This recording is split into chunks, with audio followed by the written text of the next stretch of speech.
What is a supercar when talking about muscle cars? We're going to get into that right now here on Lost Muscle Cars and tell you exactly who did it first and what they were and what that entailed. A supercar is when a dealership or somebody of notoriety takes the original engine out of a car and puts something bigger in and more high performance before the car is sold new. A lot of times the warranty would be voided for this car, but who cared, because there was the potential to go fast and have fun. The first of these supercar converters, to me, in my opinion, is none other than Royal Pontiac in Michigan. Now, Royal, they had a package called the Bobcat. The Bobcat was something that you could do to a car to add performance to it. It was called bobcatting. That included anything from engine swapping to headers, heads, etc. And of course, that falls on two sides of the coin. An engine being pulled out and replaced is a supercar. An engine that exists in a car and is being built up is super tuning. So Royal did this throughout the 1960s, and they would do it to GTOs, they'd do it to Firebirds, they would do it to the earlier cars, as mentioned, Royal Pontiac, the first supercar converter. But when we hear that phrase supercar, we often tend to think of Don Yenko and Yenko Chevrolet. In 1967, he did not yet have the pipeline through the central office production order to do conversions. So he enlisted drag racer Dick Harrell to do the first ever 427 engine swaps into his Camaros. Not saying they were the first ever 427 engine swaps, but for Don Yenko, they were the first. And the Yenko Camaro was born, Super Yenko Camaro. 67, 68, he was able to use the central office production order to get some performance parts, but not the engine. Yes, in 68, those are still supercar conversions. Now, when you get into 69, things get a little weird. The central office production order would make available the 427 to be shipped in the Camaros and Chevelles. Now, it wouldn't be offered in the Nova, and Don Yenko would have to go back to doing the dealership swaps himself. So in my humble opinion, 67, 68 Camaros, 69 Novas are true supercars.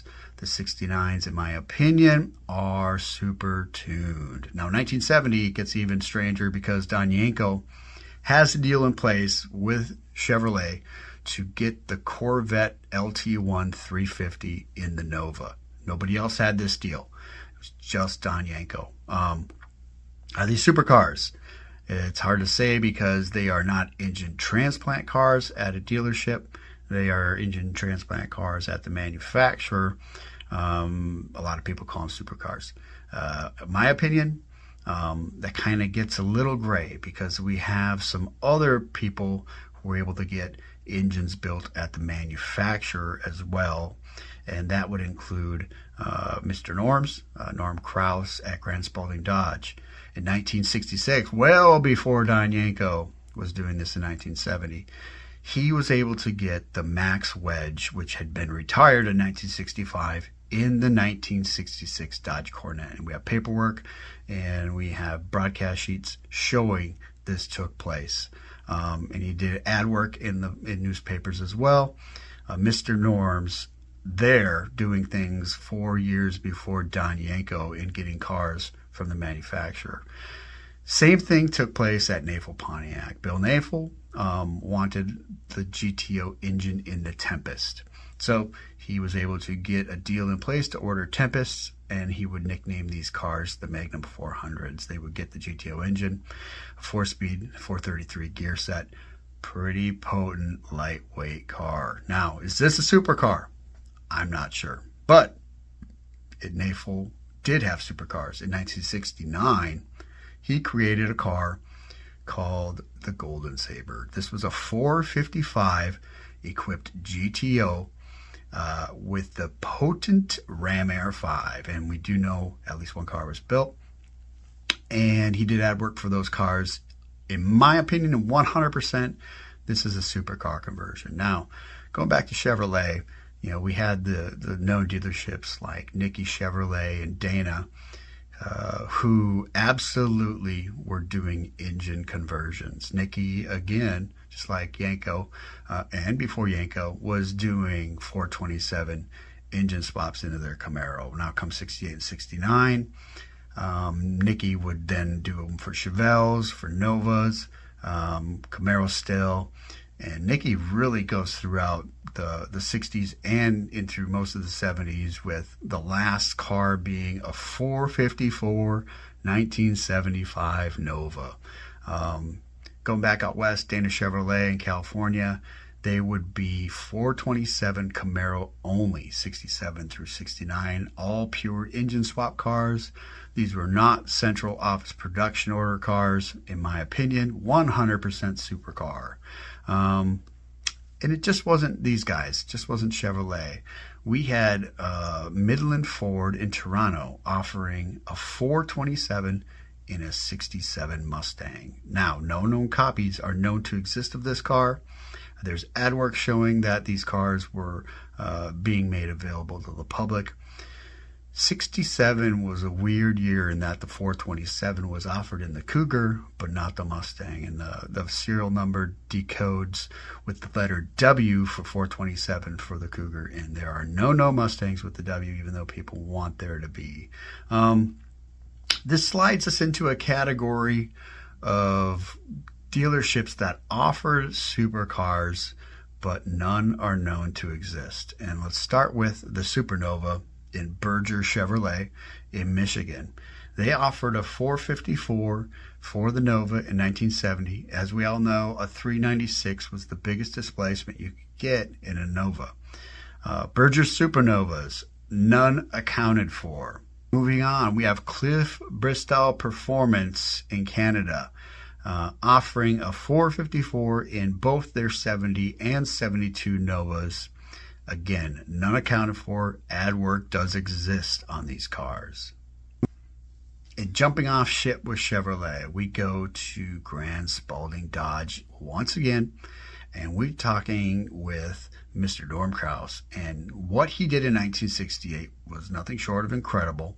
He created the 68 Dart 440 GSS.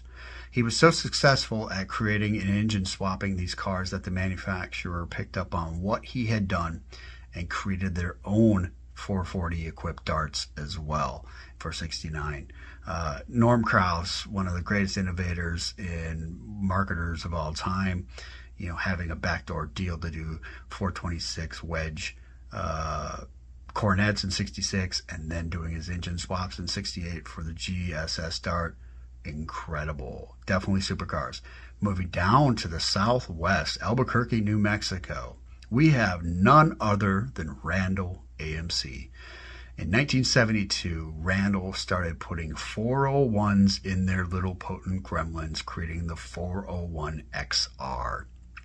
Roughly 40 of these cars were converted over the few years at Randall AMC. Again, super car, in my opinion, through and through. You had the Beasley Fords out in New York that were offering super tuning to the 429. What was it? The 429 Fairlane 500 -S, and they had a stage 2 for these cars. One is accounted for.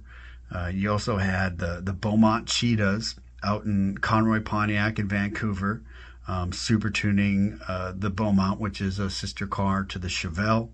We have our good buddy Norm Kraus again in 1972, adding tri-power and supercharging the Dodge Demon, creating the Demon GSS. So Norm Kraus involved in all three assets of creating exquisitely exceptional cars, super tuning, supercarring, and also having a backdoor deal with the manufacturer. So incredible. This leads us to sort of these dealerships that had one-offs and maybe did attempt to create supercars, and maybe they fall in line with the guys who did ad work on cars, but none exist. But we have Cordia Chevrolet in New York. We have Anderson Chevrolet in Atlanta with singular known copies of 1969 Novas. Both 427 powered cars, and both absolutely gorgeous. It's unknown if they wanted to continue on with this or if they were one-offs, but supercars, in my opinion, done at the dealership prior to original owners taking delivery of these cars. Lastly, we have supercar converters who are of notoriety.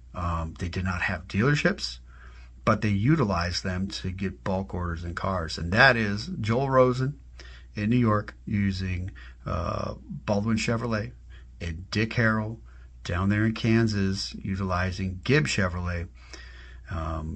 Most notably for Rosen, you know, he had his Baldwin Motion line of cars, and some of these cars in '69 have been confirmed to be central office production order cars, but also he was known for engine swapping. Novas, Camaros, Chevelles, you name it. All throughout the 60s and early 70s into 73, 74, Joel Rosen was creating motion performance muscle cars. Down in Kansas City area, you had Dick Harrell. Dick Harrell with Gibb Chevrolet. In 1968, Dick set up his own supercar program, converting Novas, Chevelles, and Camaros, and selling them through his outlet at dealerships using Courtesy Chevrolet. So ordered from Gibb Chevrolet, converted at Dick Harrell's shop, farmed out to his network of Courtesy Chevrolet dealerships in the Southwest. Now, Dick would continue to do this through '69, also using the central office production order through Bill Allen Chevrolet and some other dealerships to create supercars. But then again in 1970, converting Novas to 454 equipped power, and in 1971, a handful of Chevrolet Vegas to 400 small block power. So in my opinion, these all took place before they sold new at a dealership. Definitely supercars, and of the highest quality of muscle car there is on the planet. Supercar, let's finally wrap this up. Supercar is when your car had its original engine taken out at the dealership prior to being delivered to you, and having something more potent and powerful put in its place. Super tuning, on the other hand, was taking a car at a dealership, brand new, you paid for it, and having performance parts added to the car prior to taking delivery. And of course, there's that weird third tier of Yenko, Nickey, those guys using, going back, Mr. Norms again, can't exclude you, using the manufacturer to have a special batch run of engines put into a car and then selling them brand new. That's it, guys. I don't even know what to call those. I guess if you want to talk even further, you have the Hurst Olds, where you had a manufacturer working with a third party, taking, GM had an engine displacement ban. You couldn't have anything bigger than 400 cubic inches from the manufacturer. Well, 455 Hurst Olds, created by George Hurst, legendary cars, 69, 68s. And then, of course, you had somebody like Ford Motor Company using CarCraft to stuff 429s in Mach 1s, calling them Boss 429s. Another gray area are these supercars. I don't know, but I definitely know what super tuning it is and super car converting is, and now you do too. So thank you for watching this full video. Lots of content in here. Get below and tell me what you think. Am I off my rocker? Do I know what I'm talking about? I have 35 years of muscle car knowledge. I'm Wes. You're watching Lost Muscle Cars, and we'll see you down the road.